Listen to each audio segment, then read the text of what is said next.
Hey folks, and welcome to week number 13. So we've got 2 due dates this week.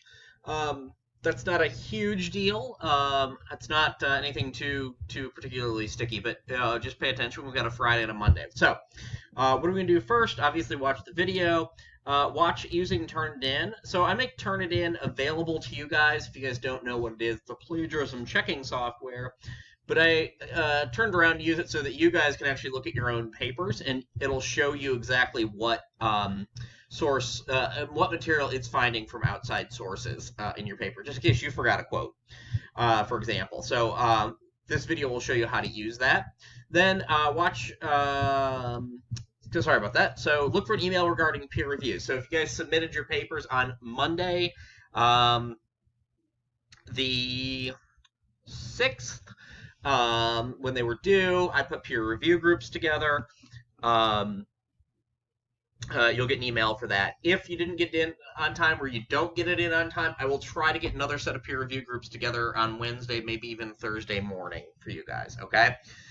So by Friday, I want you to complete peer review in Google Docs. There'll be an explanation for what to do and how to do that in the email that I sent. Okay, as has been the case. Okay, look for my feedback and your peers' feedback in your Google Doc. That final draft is actually not due till next week. Okay, so we got some time to do revisions on it, and I'd encourage you to take the time to do that. Now by Monday, I want you to complete the quick survey that's right here. That is just about how our use of Google Docs went 2 weeks ago, week and a half ago.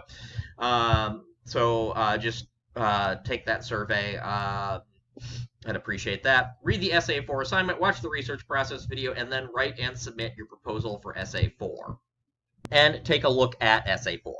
Generally, I'd ask you to write your long essay on one of a couple of specific topics. We'd assign a topic to you. But part of English 102 is about information literacy. That process where you find recognize information need, you find the information, you analyze the quality of the sources, and then you present that material in a way that a reader will understand and find important.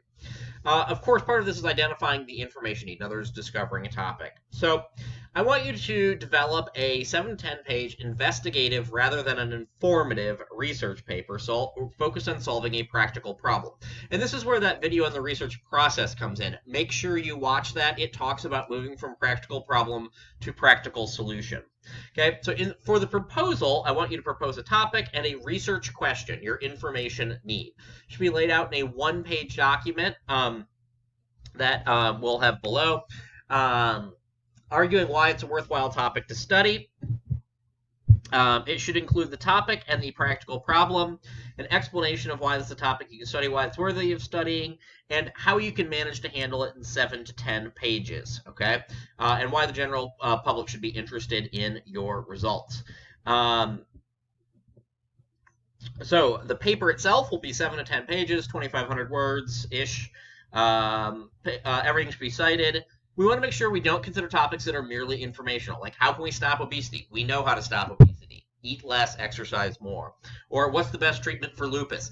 Like physicians who treat lupus have a list of things we go through in order based upon the seriousness of the condition. Okay, these are things that we already know. If you try to investigate those, all you're going to be doing is sharing information that's already known. We want you to focus on very specific issues or problems that need to be addressed. Like what technological innovation could do the most to decrease traffic fatalities, okay? That's a very specific thing, and it's not a cut and dry answer.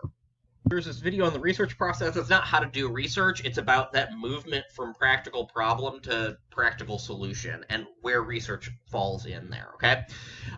There's a proposal template right here that you should use to submit your Essay 4 proposal, and I will try to get you guys a sample before you start work here. So hopefully there'll be an additional sample here, okay?